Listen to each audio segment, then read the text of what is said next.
What's up, everyone, and welcome into the Buffalo Sports Collective. It is Wednesday, November 8th, 2023. As always, I am PK alongside my co-host, Phil. Phil, I have a very important comment here.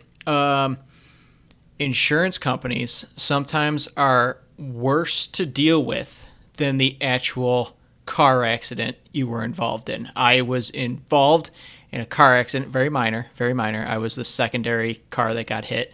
But trying to go through insurance companies to just get my truck fixed is worse than actually getting hit, and I don't like it whatsoever. They make it way more difficult than it has to be, especially when the person that hit you didn't file a claim yet. Yeah, I think all insurance is pretty brutal to deal with, like medical, just everything. I think car is one of the worst ones. Medical's not too great either. I mean, we have to have a lot of these insurances, and then when you go to use them, they're not all that easy to use or great to use. I think I had, when I was younger, like one of my, I think it was the first and possibly only car accident I was ever in. Insurance actually did a really good job for me. Came out and took a picture of my car and everything, and there wasn't too much damage or anything, but they were pretty good. I don't remember how fast it was, but yeah, it doesn't help when the other person doesn't file a claim, or like the other person sometimes doesn't have insurance in that situation, and then it's also just kind of awkward and weird. I don't even know how that works. I think it's like just all on you if they don't have it. I don't know. It's a not great system. Yeah, all I want is them to quote it, me to go and get the back end of my truck fixed and move on with my life. It's not that big of a deal. It shouldn't be this big of a deal, like you said. When I was rear-ended in 2017, I think it was, that was a nightmare to deal with because they made me drive like an hour and a half to get the quote, and then I was sitting there for 2 hours while they did the quote, and I was back in line. But yeah, they just need to make everything easier. And Phil, we'll dive into it in just a second here before I go over the intro, but there was also another accident that we're going to go over in just a second. So if you want to stick with the PK Accident Express here, you can follow us on Facebook, Instagram, and Threads at Buffalo Sports Collective, and on X plus Blue Sky at Buffalo Sports Co. Don't forget to subscribe to our channel wherever you listen to podcasts. Check out our website at buffalosportscollective.com, and look for the time breakdowns in the description of the show. The accident that I was talking about was that game that was played on Sunday night, and if you even want to call it a game, I wanted to go to sleep. And I think it was one of our friends said, hey, I don't have a podcast. I can go to sleep. Well, guess what? I have a podcast. Couldn't go to sleep. It was gross to watch. Don't even want to talk about it, Phil, but I guess we will. The Bills lost to the Bengals 24-18. And that game, and that score, I should say, it shouldn't even been that close. It really shouldn't have been. Cincy should have blown them out of the water, and this offense continues to drive me absolutely bananas. Yeah, I already forgot what you just called. Was it the Accident Express? I think that should be PK's Accident Express. Yeah, that's a new insurance company you should start. TM, can't steal it. It's mine. PK's Accident Express. Yeah, this was definitely an accident on a fast-moving express. I don't understand. I don't get what the Bills are doing, and it's mainly offensive. The defense played really, really well given everything that they're dealing with, and I think the biggest thing to me, like coming into this game, if you're McDermott or the Bills in general as an organization, just coming into this game, preparing for this game, with the Bengals looking much better as of late and looking like Burrow looks healthy, their team looks healthy, Higgins finally getting healthier after all of his injuries throughout the season. Chase was final year, but their offense was getting much healthier. They look much better in the last couple of games that they've had. And knowing that your defense is as banged up as it is, I mean, they're still a good defense, but they're banged up going up against an elite offense. Like, as the Bills going into this game preparing for it, to me, I assumed as a fan that you're looking at least 28 points, more realistically closer to 31 to 35 in order to win this game. Like, just going into the game offensively, how this team doesn't think it needs to put up 30-plus points in order to beat the Bengals when their offense is looking good and your defense is looking good for what it is, but very banged up and injured. I just don't get how they come out extremely hot on offense and then just slam on the brakes and have no interest in scoring pretty much the rest of the game. Yeah, I mean, this offense, and you even heard it on the Monday press conferences from Dorsey and McDermott, I don't think they know what's going on, because their comments proved, and it kind of gave the indication that they're just going to keep rolling with what they've been doing. Does that mean they don't watch game film? Because holy crap. And I am in the mindset that I understand that the defense is not perfect. I completely agree with those people that are saying the defense is not playing very well. I mean, what do you expect? Right. That's my point, is they might be going into this Monday night game versus Denver without even some of their backup guys. Like Bernard is likely out with a concussion. Dane Jackson sounds like he's going to be okay, but Benford sounds like he's going to be out a while. There was another guy that went out in that game that I can't even remember right now. Hyde went out for a smidge, but Hyde. he came back. Thank you. Hyde. Yes, Hyde. So you're going to have a backup there. I mean, who's going to be the starters that started the season out there right now? Maybe none. Dane Jackson, and he wasn't even a starter to start because that was Benford. Poyer, Oliver, Rousseau, that might be the three. I mean, you're missing all those pieces. So I'm not even going to talk about the defense right now. They figured it out. They figured it out after the first two drives. I have no issues and comments with the defense right now, and anybody that's complaining about the defense right now, bang your head against the wall because you're stupid. I don't even care if I'm insulting you. The whole offense, Phil, is just putrid. It's disgusting to watch. I mean, how many times, and it goes back to the people that kept saying, oh, the offense is not really the issue right now. Here's all the fancy stats to prove. We said it how many episodes ago that the offense needs to go out and bail out the defense. They need to get the lead so the defense can play the different style. You saw that in Tampa Bay. Offense still didn't look right in the second half, but the first half they got out to the lead so the defense could relax. The defense in this game bailed out the offense time and time again. How many times did after the defense gets the turnover, or the turnover on downs, I should say, it was a punt. I'm sorry. I'm confusing all these times that the defense bailed out the offense. They got the 3 and out after Josh Allen sets them up for failure on that interception. They bailed them out there. They bailed them out on multiple times where they made them punt, and the offense just wasn't doing anything with it. And again, I don't think they know what's happening. And if they don't even know, God knows I don't know, because I'm just the idiot behind the microphone. But this offense is horrible right now, and I don't even know who to blame right now. Yeah, after the Bengals got up early, when it was, 21-7 or even 14-7, when it was 14-7, pretty much every single drive the Bengals had, I was terrified that if they score, it's over. Like, it was one of those games, especially the way it started, that it seemed like it was going to be a shootout for the most part. And even if it wasn't, again, you're going up against an elite offense that's really coming into its own after getting, their own injuries kind of sorted out, that every time since he scored, it was going to likely that they were going to score again. But every time that since he got stopped, especially after that interception, but just pretty much every time the Bills defense was able to hold Cincinnati to either a punt, a field goal, nothing at all, like every single time that happened, I was like, okay, it was like a deep breath real quick. We're like, okay, we're still in it. You got it. You stopped them. Nice job, defense. Offense, go out there, figure it out, score a touchdown, get back in the game.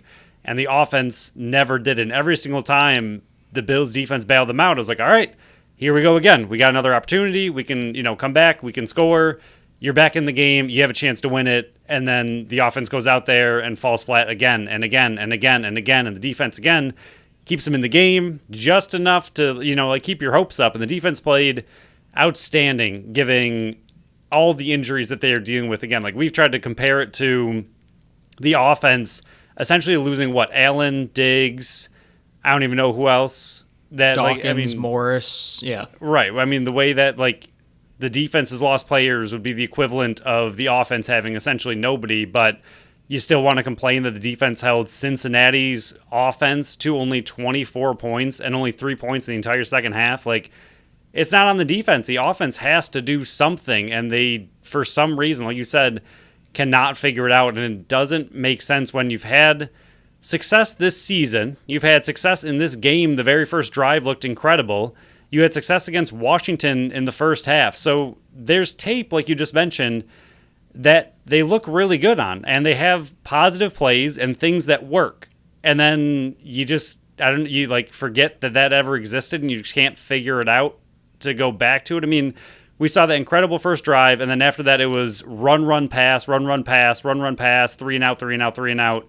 Like, I just don't get how they know. Like, they should know it works. It's on film. You have it, and you just keep going away from it. You used it in that game. The first drive was incredible. The Bills' defense or offense, we're like, all right, this is what they should look like. Have the whole game like this. It'll be a shootout. It'll be fun. Bills can win it, and then their offense just fell flat the entire rest of the game. It just does not make sense. Yeah, I mean, we keep referencing that first drive. That first drive was pinpoint perfect. I mean, the play calling was unbelievable. Josh Allen was running. He ran that one in. I love the pointing. And even before that one, when Cincinnati, I'll get into that in a second. When Cincinnati marched down the field, I put it in our group chat and I went, I have a very, very bad feeling about this game. And it went almost exactly how I thought it was, except they only scored 24 points. Here are the drives after that first quarter touchdown. 4-play punt, 2-play interception, 3-play punt, end of the half. Field goal, 3-play punt, 9-play fumble, and then a 12-play touchdown. You can't win in this league with your offense playing the way it is. And I completely understand and agree. The refs were bad in this one. The refs were bad all weekend in this one, and the refs have been bad all year long. The refs were not the reason the Buffalo Bills lost on Sunday night. The offense is the reason. They put up 18 points. 18. Barely 18 points. Your defense gave up 3 points in the whole second half to a Joe Burrow, Jamar Chase, T. Higgins-led offense. They gave up 3 points, and they were nursing. Players were going out every single drive for their defense, and they held the Cincinnati Bengals to 3 points. And guess what your offense did? They scored, 11 points in the whole second half? That's unacceptable. It's pathetic. We've been saying it for how long? Since the Jaguars game in London. I don't know what happened in London. I don't know what voodoo magic the Europeans put on the Buffalo Bills. But ever since that time, they have not been the same offense. I don't know how you can go from an offense that looked the way they did versus the Miami Dolphins that were doing whatever they wanted to Miami's defense, goes marching up and down the field scoring point after point after point. When your offense is looking like that, and then from then on, you haven't looked like jack nothing the whole time. And again, I don't know who to blame. I really don't. Early in the season, I was blaming Ken Dorsey. Now I'm feeling bad because it seems like Sean McDermott has his little meaty hands all over this offense. And I honestly do not believe that Sean McDermott is making the play calls. I have no belief in that whatsoever. I believe it's Ken Dorsey that's making these play calls. But to think that Sean McDermott doesn't have a hand in how this offense is being run, you're insane if you don't believe that, because of everything that we saw in the past with Brian Daboll, everything that we're seeing now with Ken Dorsey, every comment that we've seen from Josh Allen now. It's a colossal failure from this team right now. That if they would have won that game, Phil, they were fourth in the AFC and they were leading their division. Now, because they lost that game and they put up 18 stinking points, they're ninth in the AFC, and if the playoffs started today, they wouldn't be in it. And just, again, it's on tape that they've done a good job. Like, this offense has the talent and the ability. They haven't had the injuries. The offense is the exact same offense that it was at the beginning of the season. What is it? One of 3 teams that has had the same offensive line the entire season because they haven't had any injuries. Like, the entire star players, all the offense has been healthy. You've had flashes, like you said, against that Miami game, early in the Washington or the Tampa Bay game, and even in this game, you had the first drive. You have the ability to call these plays, make it work with the talent that you have, and yet the consistency is so far and in between. It's just insane. Like, how you can go a drive at a time and look elite and look amazing, and then the rest of the game do absolutely nothing. I just don't get. I don't know. I don't get it. And if I was the defense, like what point are you just giving up? Like, at what point, if you're the defense, just not care? I mean, obviously they're football players, they're on a team, they're not actually going to just give up. But how are you just not deflated as a defense, going out there every single time, stopping the Bengals, giving your offense a chance? Your offense goes out there and goes 3 and out or 4 and out and punts or interception or fumble.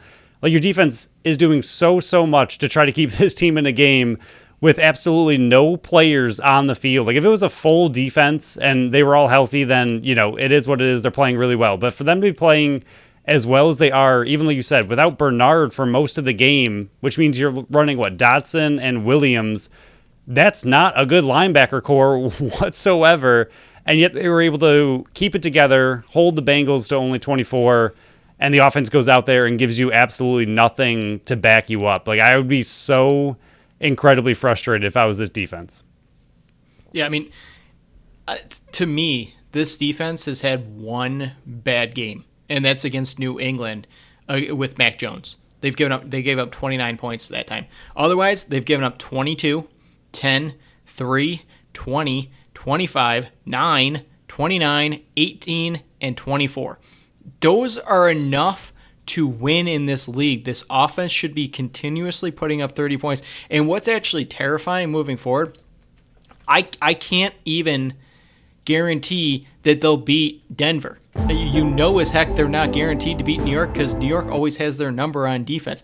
I don't even think I'm not even writing in a win for New England this week 17. It's just they've gone to a point where you can't even expect them to win games where they should be winning. And to add the point, we said this, a week or two before the trade deadline, where I think you asked the question, hey, what would you want to add to this team if they were going to make a move? Would it be offense? Would it be defense? And I remember us both saying, why would you add any offensive pieces to this? Because you're not going to use them. Deontay Hardy, he signed a pretty good deal for this team. He played 3 snaps on Sunday, Phil. 3. How can a guy like Deontay Hardy, who has the skill set that he does, the versatility that he does, play 3 snaps? Gabe Davis played, 97% of snaps? He had 2 targets and no catches. You're telling me Deontay Hardy can't go out there and do the exact same thing that Gabe Davis does? And I know Gabe Davis is an unbelievable blocker. But guess what? Blocking in that game didn't really matter because you scored 18 points. It's unbelievable how bad this offense has been.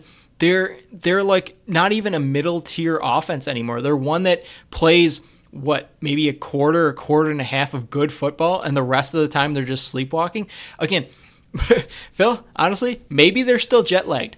I don't know. I don't know how football players react to jet lag. You and I were fine a couple days coming back. I don't know how long it takes NFL football players to get over jet lag, but that's the excuse we heard in Jacksonville. So until I see this offense fixed, apparently it's jet lag is the issue. Yeah, I mean, if you look at the team, like the talent that they have on the field, I mean, Diggs 6 of 7, Kincaid 10 of 11, Shakir 4 for 4, Cook 4 for 4. Like they have players that are catching the ball and doing exactly what they need to do, but the play calls are just not there one way or the other, whether it's McDermott or Dorsey.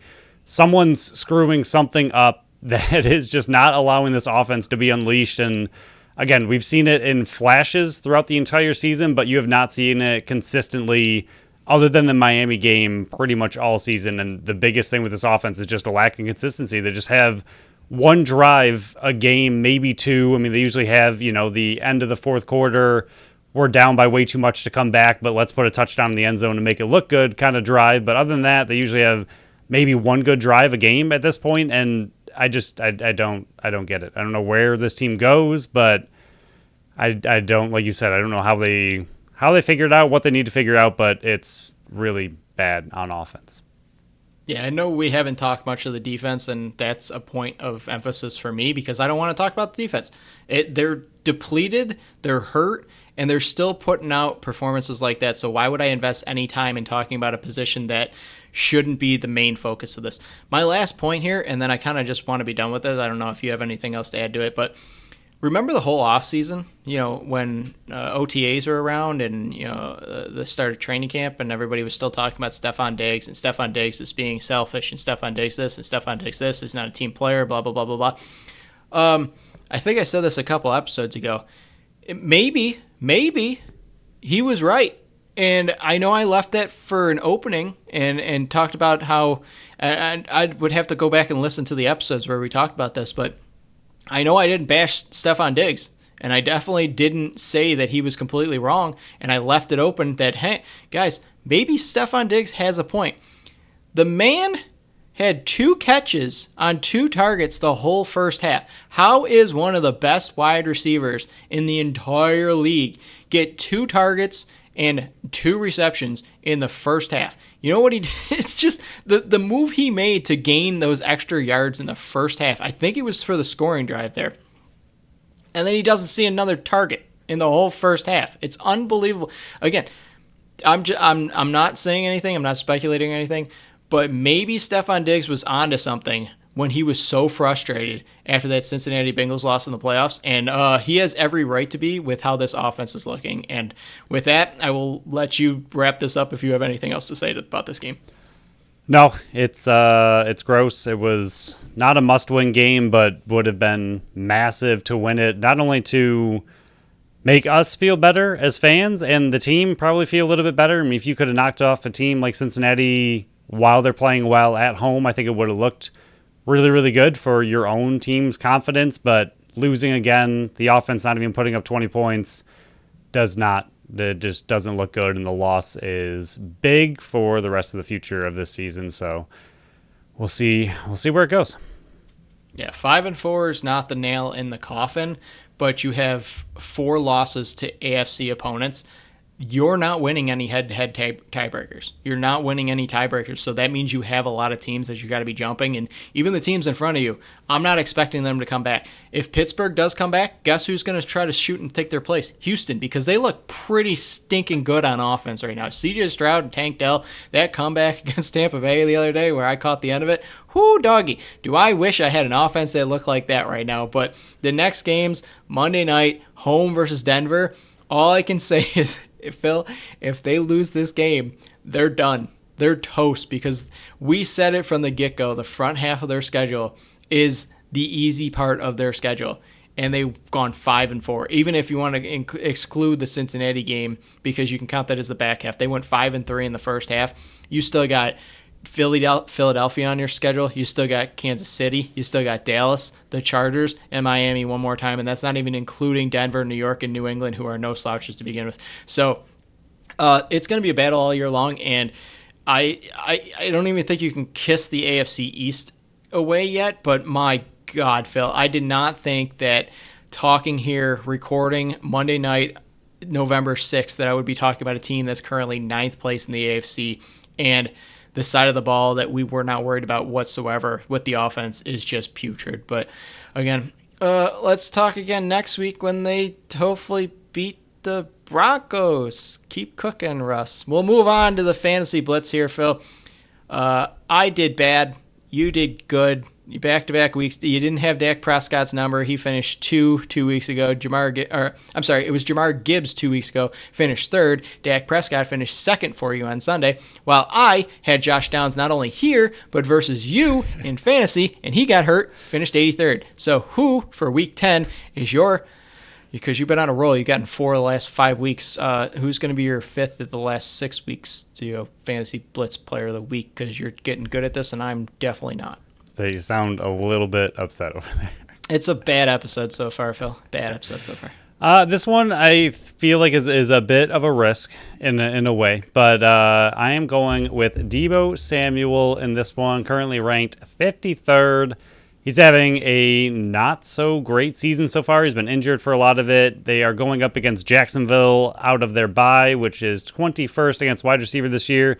Deebo is supposed to be healthy coming off the bye week. Finally, he has not really played since week 6, so I feel like he's going to be itching to be a big part of this offense and a big part of this team. And San Francisco has lost 3 straight games, who is another team that's supposed to be quite the powerhouse. Having them lose 3 straight out of their bye, I feel like they're in general going to be a team looking to just absolutely light it up and come out a little bit angry after 3 straight losses, and they've had a whole week to sit on it, 2 weeks technically. So I think Deebo and the San Francisco 49ers are going to come out hot against Jacksonville and upset after their bye.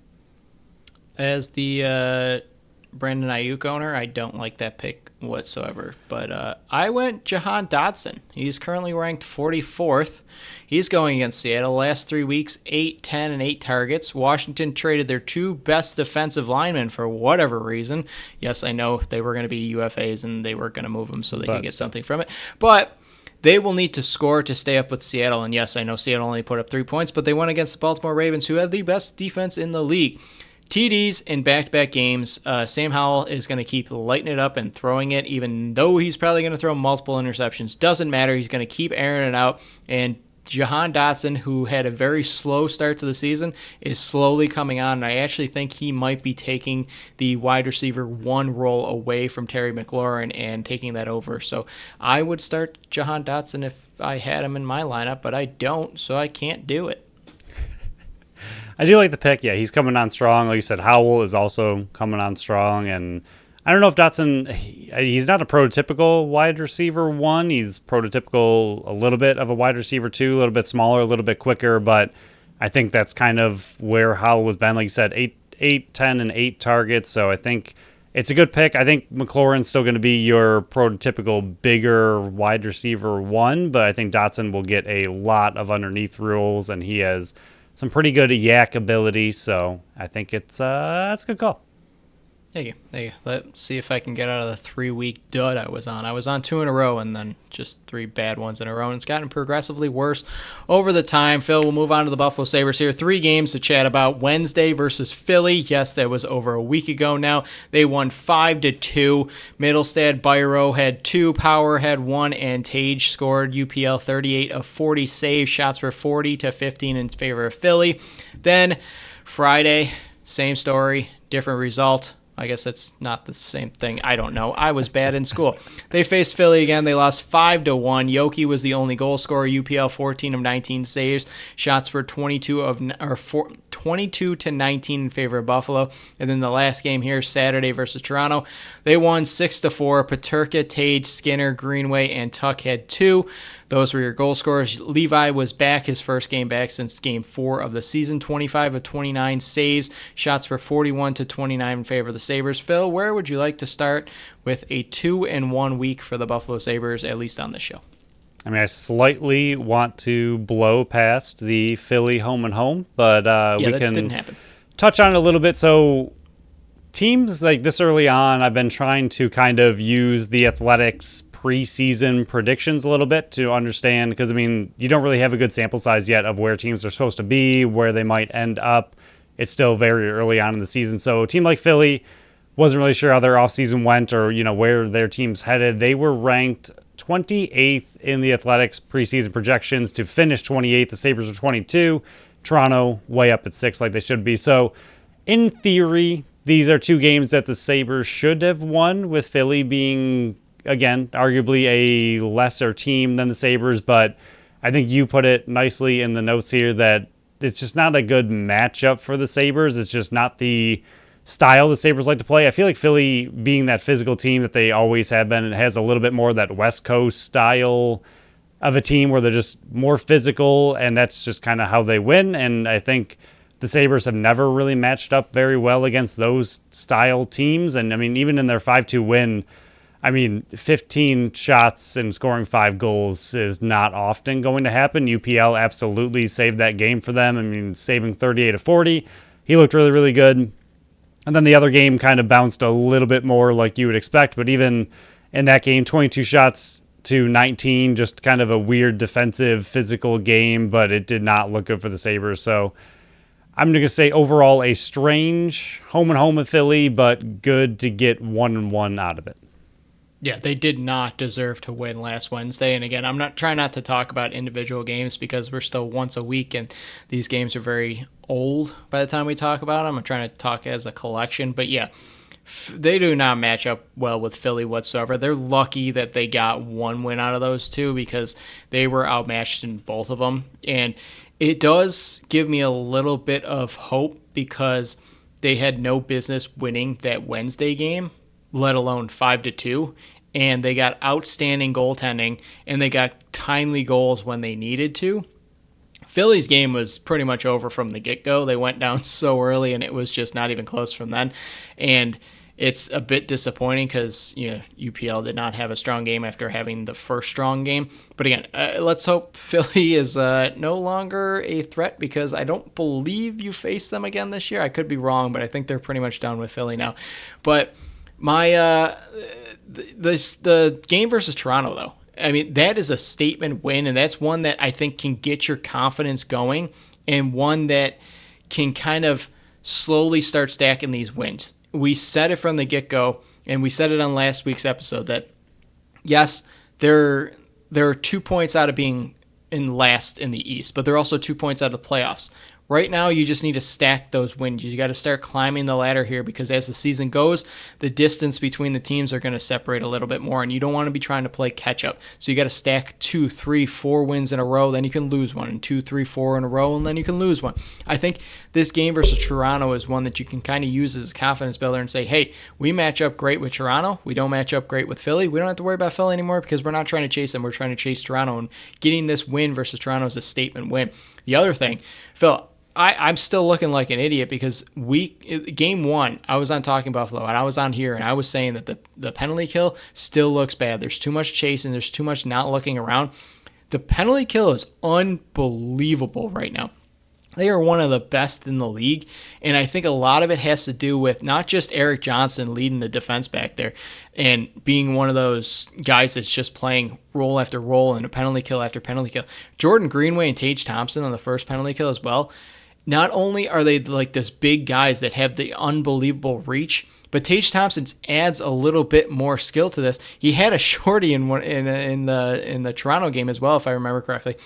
So he's adding a little bit of offense to the penalty kill, which is also bailing them out. But their penalty kill is just unbelievable. If they keep that up and remain as good as they are with their goal scoring, this team can go very, very far this season. They just got to start stacking these wins, which I said the last episode. They went 2-1 this week. That's good. But they got, I think, 3 or 4 games until we talk again. You need to win 3 of those 4 to actually make a nice move up in the standings ladder. Yeah, they are currently 5th in the league at 89.13 for their penalty kill percentage, very close to killing off 90% of all penalties that they give up. Pretty insane. There's only 4 teams ahead of them. Dallas chilling at a 94.4, which is just ridiculous. But I agree. I think the Toronto game went really, really well. Not only was it a big statement game against Toronto, but it was in Toronto, and it was on a back-to-back game where Toronto played Thursday, had off Friday, then had to play the Sabres Saturday. So the Sabres usually don't play very well. I mean, most teams in the NHL struggle a little bit in the, back-to-back games. And when the Sabres were up 3-2 heading into the third, I felt not comfortable whatsoever, because usually that's when teams that have not played on the back-to-back really take over. The other team, like the Sabres, playing on the back-to-back will grind it out for the first 2 periods, play pretty well even with the other team if they can. And then the third period is where the team that had the one-day arrest really starts to pull away while the other team gets a little bit tired. But not what you saw in this game. They stayed right with Toronto the entire game. Every time they scored, Sabres scored right back. It was incredible to see them not get down by any goals that they gave up, not get overmatched or lose their confidence in the game. Every single time Toronto scored, the Sabres had a pretty much immediate answer, which was great to see. Even Levi playing for the first time in a couple weeks, 25 of 29 is nothing that's insane, but I think he made the really big saves when they needed to. And overall, the biggest thing that I've gotten from this team so far is exactly what you said, and that's the biggest point I want to make as well. You have to start stringing these wins together. You cannot keep doing this 1 win, 1 loss, 2 losses, 1 win, and then they just have not had much of a win streak at all. And I think that is the biggest point for this team early in the season. You have to start stringing some of these together 2, 3, 4 in a row before you lose one again. You can't just keep going every other game with a win then a loss and just trying to figure it out that way. It's just not going to work out for you in the end. And I don't know if you feel this pressure at all, but not that I've been really counting the points they have or anything like that, but do you feel like the playoff pressure a little bit more as far as not stringing these wins together? Do you feel just the pressure of getting every single point you possibly can because you're that close of a team to making playoffs and you're getting big wins against Toronto, but you're not stringing them together yet? And kind of in a weird way, I know it's crazy early in the season, like you said, with the standings and everything, but every point counts. And I feel like the Sabres are at that point in just their rebuild mode where they're trying to make playoffs, and every single loss is big at this point. Yeah, I think that even hits more home because the Bills are doing what they're doing, and the Sabres are what you're hoping for and have the future looks bright for them, at least going into the season. I'm definitely not concerned just yet. Ask me again in like 25, 26, 27 games in. It's still a little too early for me to be concerned with all that. I just wish that they were in a better position right now where they were like 8-4 instead of 6-6. I would feel more comfortable with that standings than this one, but it did take them a while to get their goal scoring touch back. They are back in that rhythm, and I'm good with that. The biggest concern right now is just the injuries seem to be stacking this early on. Samuelson is on the IR right now. Zach Benson got put on the IR after our whole conversation. Eric Comrie's on the IR. Brandon Byro just got added to the IR. Dylan Cousins is out for a bit.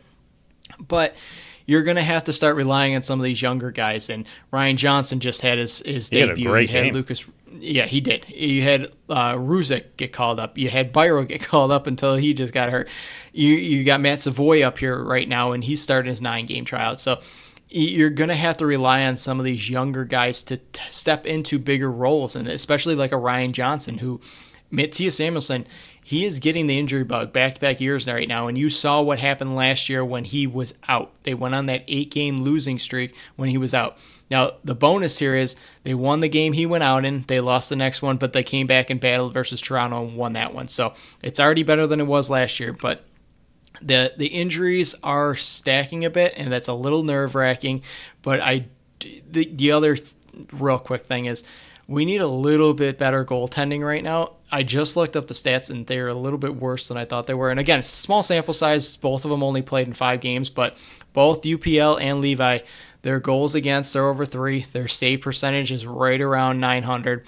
Both of those goals against has got to tick down. Save percentage has got to tick up for me to feel a little bit more confident with the tandem they had back there. Again, this is why I wanted a veteran goalie back there. UPL played pretty stinking good in some of those games. Only got 14 goals against, but I think they need to get a little bit more better goaltending moving forward for me to feel more confident on where this team can go.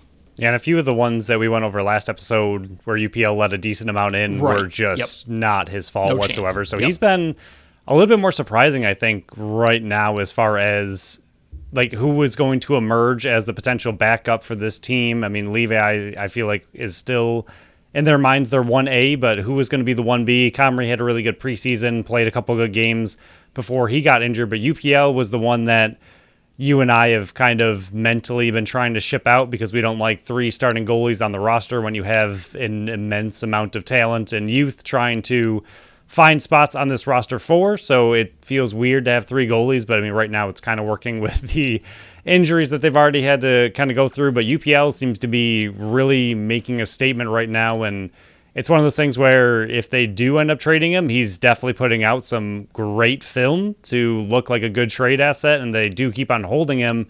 He's kind of playing a way onto this team right now, and I think Comrie, even though he had a really good preseason and has played pretty well during the season so far with his injury, he might be playing his way out simply because UPL has stepped up, I think, more than you and I thought he was going to. Yeah, I haven't written my apology letter yet, but I've Googled apology letters I can You getting write. a template going? The template is getting worked on. Okay. I haven't started writing it, and I haven't signed anything, but I've been looking at templates because so far I've been he's looked good. He's looked good, but we'll talk about the rest of the Sabres games that haven't started yet and haven't been played yet on our next show. We'll move on to our final segment. Phil, we got a lot of bits and pieces here before we even get into our main segment of the final segment here. Did you know that they handed out a 5-year contract to Dhane Smith after we put this episode or last episode out? But Dhane Smith, the Great Dane, who was franchised right before free agency opened, signed a 5-year deal with the Buffalo Bandits, one of the biggest ones in Buffalo Bandits history. I think I did see that people researched, and Mark Steinhaus had a 5-year deal in the past as well. But 5 years for one of the best players in the sport locked him up. Don't have to worry about it. I wasn't worried about him going anywhere. Don't try to twist my words here. But having him locked up for 5 more years to be the leader of the team moving forward, and what he was in the past as well, one of the only ones that stayed healthy all last year, and honestly should have, he didn't even lead the league in points, which is unbelievable. But Dhane Smith, 5-year deal with the team. What is your thoughts? Incredible. We talked about how the prime for an NLL player seems to be kind of the exit of most other sports, where he is currently 31 years old, and I would say that for the next 5 years, you probably have him in the prime of his career. The last 2 seasons, he's been ridiculously good and put up, single season record breaking years, and he's been 30 and now 31. So I think right now, again, it's a little weird to talk about giving such a long contract to a 31-year-old, but in the NLL, I do think that your mid-30s, where most professional sports, you're on your way out, is when the NLL really hits their stride. So I think you got him for possibly, I'm not going to say he's going to hang it up after this, but you have him for definitely the prime of his rest of his career for now. And I think it's just incredible. I mean, I don't know what else you want from a 2-time MVP, one of the best players in the entire league, and he's probably going to keep it up. You have not seen any reason to believe otherwise. So I think the biggest shock to me and you was the fact that the Bandits were able to find a 5-year deal somewhere in their stack of contracts, that they were even able to offer such a lengthy contract. I feel like they had like one available every 5 years, and the time came up, we're like, all right, we can finally give out a deal this long. But yeah, perfect for Dhane, perfect for the team. He's going to be locked in, and I think he's going to be really, really good for the next 5 years. I was going to say, when I was looking for my apology template, they were looking for their 5-year deal template. They just needed more paper. They just didn't have enough paper for him to sign the 5 years. They were just constantly they getting get stuck one at or two 2 sheets. and they're like, Yeah. They were just like stuck together. They just had to like lick their fingers and. Oh, there. Yeah, 5 year. That's the kind of content you get with the BSC here, guys. This is what you listen for. But yeah, 5-year deal for Dhane Smith. Congrats to him and his family. It's just unbelievable. He's locked into Buffalo for 5 more years, and another guy I can check off my stress list that I don't have to worry about. So thank you, Chugger. Thank you, Dhane Smith, that I can keep a little bit of what little is left of my hair. But move on here. Per John Gertler, who is the radio announcer for the Buffalo Bandits, some rule changes that we didn't know about are coming in this coming season, and I haven't digested them all, but I think I like them all. One of them, they're going to be playing 4-on-4 for a coincidental. I nailed that word, Phil. I was a little bit worried about it. Coincidental minor penalties. I did. I typically do that. There are going to be no timeouts allowed in overtime. There will be no reviews under 2 minutes in the fourth quarter, when the game has a 5 or more goal difference. The clock will not reset if the ball goes off a defender and out of bounds. And the last one, players must wear chest and heart protection pads. I think, the 2-minute review rule, that's cool. That's good. Save some time in the game. Players wearing chest protection and heart protection, I'm shocked that wasn't a thing to begin with, so it's a great thing that they're putting in. I think we can talk about the no timeout in overtime, the clock not resetting, and the 4-on-4 play. Yeah, 4-on-4 I'm very excited about. I think it's... Same. I mean, it's fine. I wasn't upset with the previous rules where they just stay 5-on-5. I had no problem with it, but we don't get a lot of 4-on-4 unless there's 2 penalties that are slightly off, and then you get 4-on-4 for a little bit. Like, they're not actually coincidental. They're within 30 seconds of each other. Then you get some fun 4-on-4. But I'm pretty excited to see a little bit more open lacrosse when they get coincidental minors, and I think coincidental minors happen a decent amount in lacrosse. I don't know offhand what the number would be, but I feel like oftentimes we watch games where they send both of them, and I think it'll be really exciting to see a little bit more high-tempo, open action, kind of open floor 4-on-4. I think it's just going to be a little bit more exciting to see some open field action 4-on-4. It's something that we just, again, don't really get a ton of unless there's a penalty going on the other team that is on the power play gets a penalty themselves. Then you get 4-on-4 for a little bit, but I'm pretty excited about that one. I agree. There's the only thing that I can add to that besides what you said was the only people that aren't going to be in favor of that are the goaltenders because I think this is going to be a little bit more goal scoring if there's 4-on-4 play, and I like it. I like goal scoring, so I do like the grinded out 7-6 victory that the Buffalo Bandits had in San Diego last year, but I also like goaltending or goals scored. So I guess we can move over to the timeouts. I actually like this one, and I know it's worked out having the timeout in favor for the Buffalo Bandits as of recent years, where they win the face-off, they quickly call a timeout, and Dhane or Kluch or Byrne or Frazier or any of those guys score the overtime winner in that same possession. I actually like this because it means face-offs matter a little bit more. Remember how we always go face-offs only matter when they do? Going into overtime when there's no timeouts, winning that first ball and going down there and having a play set up so you can go in, hey, if we win the faceoff, this is what we want to do. If we lose the faceoff, this is what we want to do. And if we stop them, this is the play we want.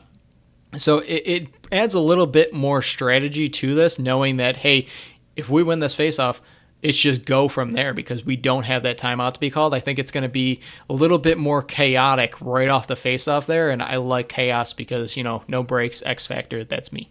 Yeah, I think that last way you put it is exactly how you want to subscribe. I mean, kind of explain it because OT, so far, the way we've watched it the last few years, and again, like you said, it did work out for the Bandits multiple times last year, which ended up being massive through their entire championship run. So I feel like Bandits fans might be a little bit sour on this one because it was pretty helpful for the Bandits. But usually the start of overtime, the way it's gone the last couple of years, is whatever team gets it calls a timeout.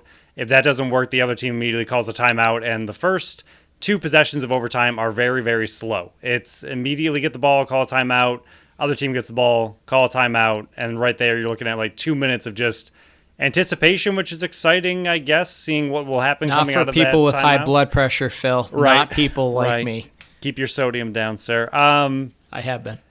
But like you said, it starts overtime, which is supposed to be high action, high intensity, terrifying the way that the NLL does it with the kind of golden goal idea, but it's supposed to be kind of chaotic and exciting right away, and with the way that it's been with the timeout immediately, usually 2 timeouts right away, overtime starts very, very slow, and then after that, if neither team scores, then it starts to pick up a little bit more and is extra scary. But I think, like you said, this will just cause pure chaos and excitement the entire overtime. So I do like it. I do get it from Bandits fans kind of standpoint that it might be a little bit upsetting because it worked to the Bandits' favor, but overall I think it's a fine rule change.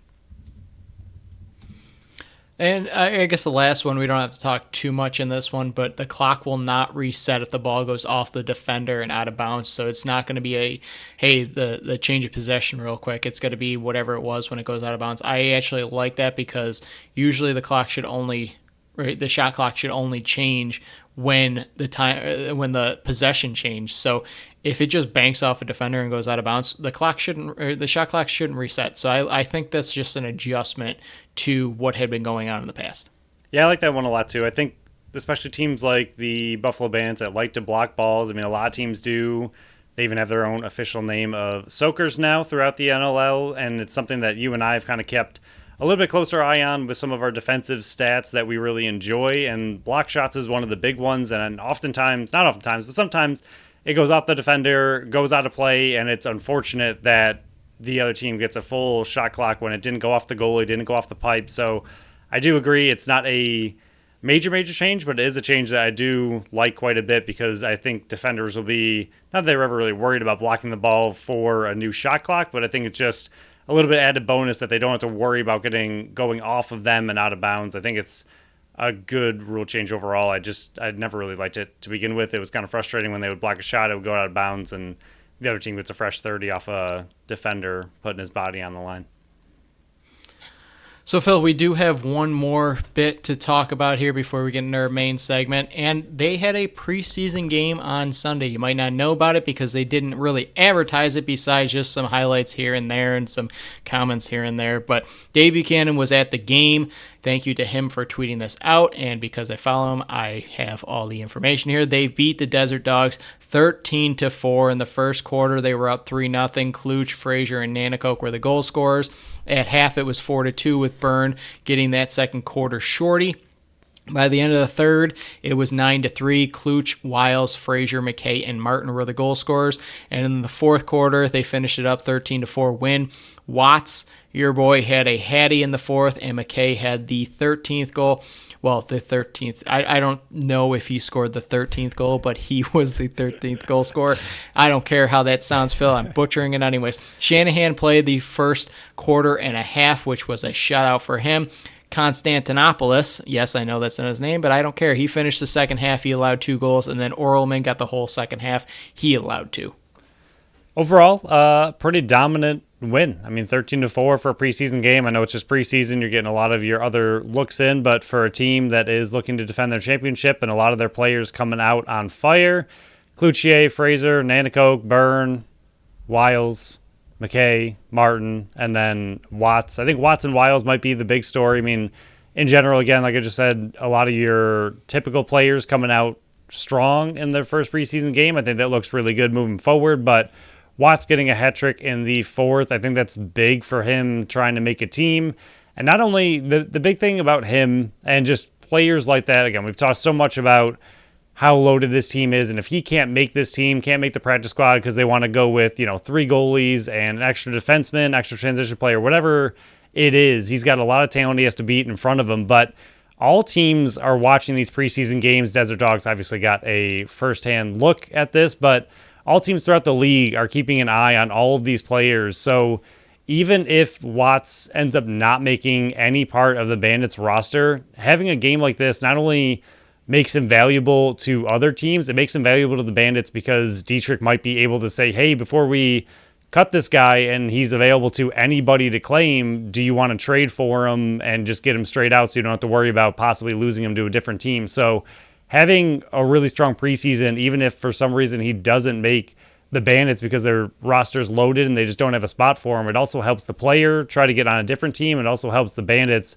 possibly raise his value if they end up trading him beforehand. So even if he doesn't make the team, or if he does make the team, it looks really good that he has a hat trick. If he doesn't make the team, it still helps the Bandits and himself to have such a strong start in a first preseason game. And you could tell that he has played box lacrosse quite a bit, and before with the bounce shots he was scoring, he absolutely knows what he's doing when he's to try to bounce that ball in the net. He had 2 bounce shots that were just flawless, and he definitely knows what he's doing with the box lacrosse game. Yeah, I mean, you talked about everything that I was going to talk about with Watts. I think that's the biggest name to mention here. It's even if he doesn't make the Bandits, the footage that he's putting out there and the numbers that he's putting out there will raise some flags for the other teams in a good way that, hey, this guy can put up a hattie at any minute. I mean, he's a bigger guy too, so that also helps in this league. The other thing that I really want to mention right now, and I'm not putting too much emphasis on it, but it is good to note that the order of the goalies they went, Shanahan started the game. Usually in these preseason games, and again, it changes sport to sport, but usually your main players will play the start of the game, and then they'll phase them out as the game goes. So having Shanahan start, he's probably going against some of the other teams and the Desert Dogs better players. So they trusted him enough, and they gave him the first go-ahead for the first game. Yes, Orelman got more time in net, but it was the second half. So it'll be interesting to see in their next preseason game if Dave Buchanan is able to do this again and put this out again, is if they switch those roles, or if Matt Vince plays that game. I don't know if Matt Vince is going to play any preseason games. I wouldn't play him in any preseason games because it's not worth the risk. But it'll be interesting to see if Orelman gets the start and Shanahan's plays the whole second half, if Johnny T plays that kind of role. But seeing Shanahan get the first nod to start a game, that to me, at least, it's a little bit of a note that I'm going to put in my back pocket for looking on towards what the makeup of this team's going to look like. Is Shanahan got the first shot and Orelman got this whole second half. Not only get the nod, but to get a quarter and a half shutout. Yep. I mean, he didn't let in a single goal. Looks pretty good on his own personal resume in this backup goalie battle. And also McKay scoring 2, I think, is noteworthy enough that he looks like he might be continuing his transition type role and just playing a little bit more offense. Again, not everybody's going to be out there all the time for preseason, but good to see him get 2 and see if he really continues to be just more of a transitioning to a true transition player. I think throughout his career, other than last year, he's been a little bit heavier on the defensive side, which most transition players are, but he's someone who can play the two-way game really, really well, as we saw last year when he stepped up for injuries, and good to see him get 2 early on here to see if he's going to continue playing a little bit more offense than I think we're used to him seeing. So, Phil, the main point of this, and we didn't really have those 3 other things, but you know how sports is, they pop up any minute now. But we will talk about the main segment of the Buffalo Bandits segment here is, and we mentioned it on the last show, so if you don't know what we're going to be talking about here, maybe you should have paused now, boop, and go back and listen to last Wednesday's show when we announced it and all our announcements, and we even Phil made a reel of it. I just posted it, so go listen to that. But Phil, for the final segment of this week's show, we are going over the NLL season predictions. Now, we're not talking about the Buffalo Bandits predictions. That's down the road. We're going to be talking about those. There's plenty of time for that. This is simply around the league, our season's bold predictions. So what is your first bold prediction for the 23-24 NLL season that is less than a month away? My first bold prediction, which I'm going to have a lot of fun this season, calling them the former East and former West teams. I think it's going to be a hoop for 1 year, and then after 1 year, because it'll be a full unified season after that, I think it'll kind of go away. But for now, when we're 1 season removed from the East and West teams, I'm going to call them former East, former West. My bold prediction is that the top 3 teams in the entire unified NLL come from the former East. I have the Bandits, Toronto, and Halifax coming out on top. I think the other teams from the former West, San Diego, Calgary, last year, the Bandits in San Diego finished 14-4. Toronto, Calgary finished 13-5. Halifax and Panther City finished 10-8.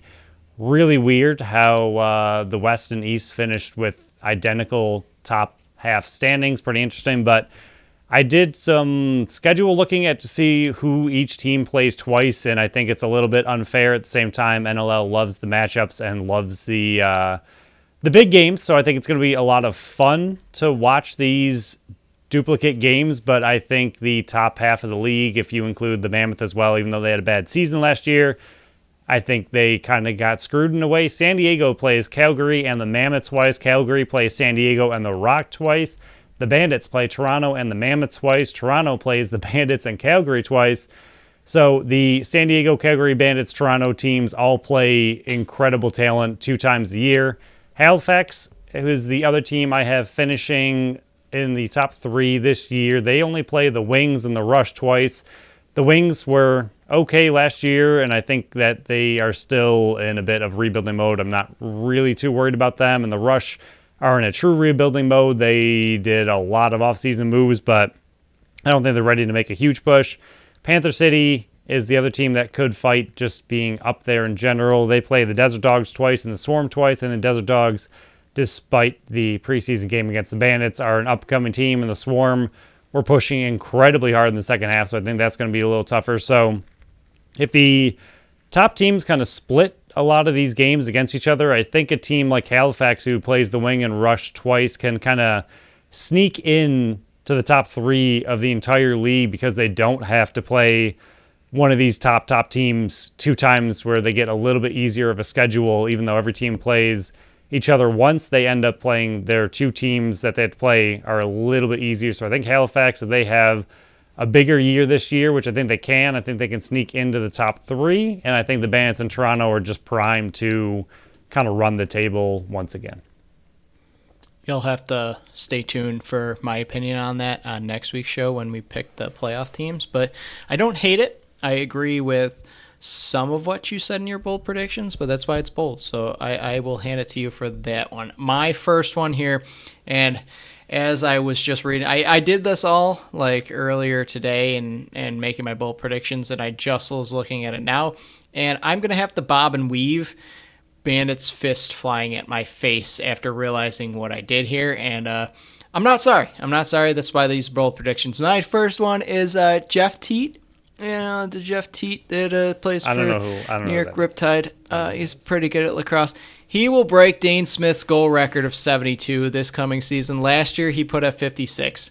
His rookie year, he scored 37. So if you do the math there, he's on pace to beat it. The guy is just absolutely electric. He got help on the team. The team is going to be better. They're going to be in more games, so the score is going to be mattering. He's not going to have to face Buffalo twice. He's not going to have to face Toronto twice. He's not going to have to face Halifax twice. Every team's facing each other, so he's going to be able to beat up on some of the weaker teams more often. He's not going to have to go up against juggernauts in the East multiple times. So Jeff Teat, with the help of his surroundings, he's in a third year in box lacrosse for the NLL. I think he is an unbelievable player. He's going to go down as one of the best players that has ever played in this league. And I'm ducking and bobbing and weaving as I'm talking here, dodging the fists of the Buffalo Bandits. Fans, Dhane Smith's goal record is going down this year to Jeff Teat. I hate it. I know you do. Quite a bit. I was very worried last year when it didn't go down, and it was ridiculously close to going down. But he's really good. I don't know if he still really has the supporting cast. He has a better supporting cast this year for sure. I didn't say good. I said better. Right. No. I'm just saying in general. I mean, he was very, very, very close last year, and if he has even a slightly better supporting cast, it's very possible that he can kind of find a way and figure it out. But I'm going to let that kind of leak into my next bold prediction. And actually, hang on. Hold it. I got to cut my own self off. Do you want me to list my number 2 while you work on yours? Yeah. Yep, you can go. Okay. My number 2 here, and is another one that is going to bite the tail fins of the Buffalo Bandits fans. Mitch Jones, yes, the Mitch Jones that Buffalo traded all the way out west to Vancouver, will be this year's league MVP. Last year, he played in 19 games. Yes, 19 instead of the 18 because he got traded from Vancouver to Philly. He was 44, 82, and 26. He had an unbelievable season and just picked up when he got to Philly. He was 33, 58, and 91 while playing for Philly in the 12 games. And Phil, I said I wasn't very good at math, but I did average this out. In the 18 games with Philly, if he played all 18 games with Philly, he was 49.5 goals, 87 assists for a 136.5 point season. That's good enough for an MVP. He has Joe Rezateris on the team with him, so he has some goal scoring. If he can sneak Philly into the playoffs, so stay tuned for the playoff predictions on the next show. Little teaser, that's what we call in the show business here. But Phil, if he can somehow get Philly into the playoffs and have an unbelievable season like he did last year, but all with Philly this year, I think he can be and will be this year's MVP for the 23-24 NLL season. You're just coming out with all the heavy hitters. I told you, I'm going to be hated. You're going with breaking records. So yep. you have Jeff T breaking the record. Yep. But you don't have him getting MVP. Correct. Stay tuned. Teaser. It's interesting. I had an issue with my picks. I crossed over with some of our future episodes on 2 of them. So. Oh, man. I know. I'm trying to switch it up here. I think I'm going to go with something that I enjoy going with, and that is going to be a goalie. And I think because you just went MVP, I will switch to goaltender of the year award. And I do love Christian Delbianco quite a bit. And I think he has the ability to repeat. I think Matt Vince could be up there. I think Nick Rose can be up there, but it's not really a bold prediction if you pick one of the top 3 goalies of last year. Even Dylan Ward played pretty darn good. But I am going to go with Nick DeMood.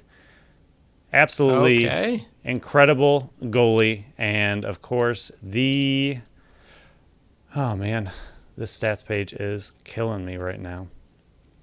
I literally just had it up and then it went away. All right. Nick DeMood played 971 minutes last year. He was the Panther City Lacrosse Club's starting goalie. He had 10 wins, 6 losses. He had a really incredible 10.31 goals against average and a 79% save percentage. He's a very young goalie. He's coming on strong. I think that team is only going to get better, similar to the Swarm in the second half of the year. I think we saw Panther City really start to kind of find their groove and take off a little bit. They have a decent amount of talent on that team. It's not going to be one of the number one teams in the league, but they're still a very good team. So it's one of those things where if they get even a little bit better, he has the talent to take them even farther. And the way he played last year, he's not one of the household big names, but I think with him being as young as he is and that team growing like they are, I think he has a chance to win Goal of the Year if he can step it up a little bit and that team can step it up a little bit behind him. I do like it. There's a lot of good young goalies in the league between him, between Dobson, between Orgolari and San Diego. There's a lot of young goalies in this league that are up and coming. And if any of them are going to step up, I could see Damoud doing it with Panther City with the way they played last year. And like you said, they're just going to get better and better. So I really do like that pick. My third one here, this one's probably going to get me the most hate. And if you thought the first two were going to get me hate, this one's going to get me a fist to the face one of these days. And yes, people who listened to the show last year probably know what's coming. Toronto will lead the league in goals for this coming season. Last year, they were third in scoring with 234. That was just 2 behind Halifax and 6 behind San Diego. Mans, Keogh, and Dan Dawson are all gone. Corey Small is back. They flipped out Mans, Keogh, and Dawson. They brought in Bushy, Lintner, and Matthews. To me, that's an upgrade. Schreiber and Craig also returned. Mitch DeSnew is back, who scored 10 goals in 11 games, and Challen Rogers missed 2 games. They uploaded this already very good defense with goal scoring to try to even pass what they did last year. Buffalo is going to have their hands full with Toronto this year and all the other teams they're going to have to be facing. But Toronto, what they did in this offseason, yes, I already know they lost Latrell Harris. That one stinks. It's a big blow. But to add the pieces they did with Bushy, Lintner, and Matthews, bringing back Corey Small, Tom Schreiber's just came off the IR on Monday. Dan Craig is just getting better and better. This team is one that can match with the defensive talent they have now because of the offensive talent they added, and I think they're going to lead the league in goals for this coming season. Yeah, goals for last year, you're looking at 234 for them with all their injuries. Yep. Pretty solid. Halifax was at 238, San Diego at 240, so you really don't have too far to go up for them as far as trying to lead the league. I mean, honestly, it was very strange. The entire Eastern Conference, I know other than Albany, who was just kind of chilling at the bottom, but for the most part, other than Albany, most of the Eastern Conference had over 200 goals. I know the difference between 30 goals and like 201 for New York, 234 for Toronto Rock. That's a huge amount. That's 2 big games. So it's 30 goals doesn't sound like a ton. That's 2 pretty much full offensive onslaughts and good games. So it's interesting for sure. Their plus minus was incredible last year. I know you are a huge fanboy of Toronto, so that is. I don't know. Their social media team is hitting it out of the park too. I think I was disc golfing a week or 2 ago, and I just went. I hate that I love the Toronto Rock and everything they're doing right now. And again, I'm dodging punches over here, Phil. I'm getting the poop kicked out of me right now. With all of it. So my 2 are linked into future ones, so I'm going to hold on to those. One of them was for next week, so I will just sit on it for now and let you go into your bonus. Yeah, I have a bonus one real quick. And I didn't do this thinking that you would tap out on 2, but I will gladly take the reins the bonus here. I have 12 teams will still be alive in the playoff race with 2 weeks remaining in the regular season. Yes, it doesn't seem like much, but 4 extra teams still being involved. Last year, Georgia and Philly were in it until the final game. Neither of them ended up making it. Russia, good lord. Rush were only a game back of Colorado. New York and Vancouver are improved. Albany and Vegas are another year into their rebuilds. This should come down to the final games to see who earns those final spots. Head-to-head will mean everything in this one because the majority of the teams are just going to be playing each other one time. So if you beat them, you have the head-to-head over them. And I think that's another added element that we didn't really think of why this unified standings is going to be unbelievable all the way to the final whistle, is because each and every single game means that much more because of, hey, if you're battling for that final spot, if the team that has the same record as you beats you in the head-to-head, they have that game up on you. So that's why each one of these is going to be so important. That's why I think it's going to come down to literally the final minutes of each game to see who makes that final 7th, 8th spot in this playoffs. Yeah, and I think, again, that kind of goes back to what we were saying a few episodes ago, where the teams at the top, I mean, like I just listed, they're all apparently playing each other twice, so that's going to be really tough for them. But the teams at the top kind of know about this season-long grind, especially like San Diego, Toronto, Buffalo. Like, they understand every single game is huge because you want that number one overall seed when it was the East and the West. So the Bandits and, again, teams like San Diego, Toronto are playing every single game like it is massive, because if you lose 5 games, if you lose 4 games, if you lose 3 games, that could mean the difference between hosting a championship and going away for the championship for Game 3. And, I mean, look at how big it was for the Bandits this year, and the Bandits and San Diego both finished 14-4, but that head-to-head ended up being a huge tiebreaker. But at the same time, the Bandits lost 4 games all of last year, and they still barely got first place overall in the entire NLL. So every single game has mattered to these top teams for a long time. And yes, these other teams were kind of battling it out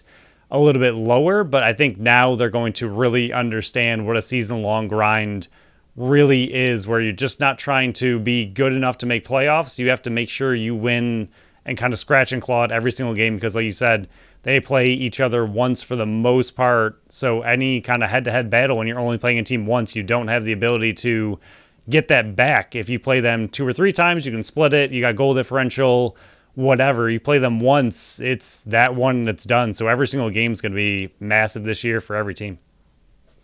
So that will wrap up our NLL season bold predictions. We want to hear yours, so let us know what your predictions for the NLL season are. Don't give us your Bandits predictions. Don't give us your playoff predictions yet. This is simply just the NLL bold predictions for the year. We got more of that coverage in segments on the way for the rest of November. Like we said, next week we got the playoff predictions. The following Wednesday we're going to run through our playoff predictions and pick a champion. And then the final Wednesday show for 6 months will be Bandits Bold Predictions until we get back to 2 a week. So Phil, we only got 3 more solo shows on Wednesday until we are back into December and the NLL season kicks off. Is there anything else you want to add to this little bit longer of a show before we shut it down for another week? I was going to say, it was a long episode, but we've been pretty calm with the Bills not doing great, and I think we really ranted and kind of let them have it for the first time in a long time in this one. So they deserved it. Yeah, ran a little bit long, but we haven't had a good rant from either of us in quite a bit. So here it was. You're welcome. You're welcome, world. And so deserved. With that, we will end this one. We'll talk about the Bills versus the Broncos game on the next show. We'll go into Week 11 of Fantasy Blitz. We got some Sabres games to talk about and our playoff predictions for the NLL season. You don't want to miss anything, so we'll see you next Wednesday. Thank you all for listening to another episode of the Buffalo Sports Collective. Follow along with us on Facebook, Instagram, and Threads at Buffalo Sports Collective, and on X plus Blue Sky at Buffalo Sports Co. Visit our website at buffalosportscollective.com. Subscribe to our channel wherever you listen to podcasts, and make sure you leave us a review on Apple and Spotify. Until next time, bye-bye.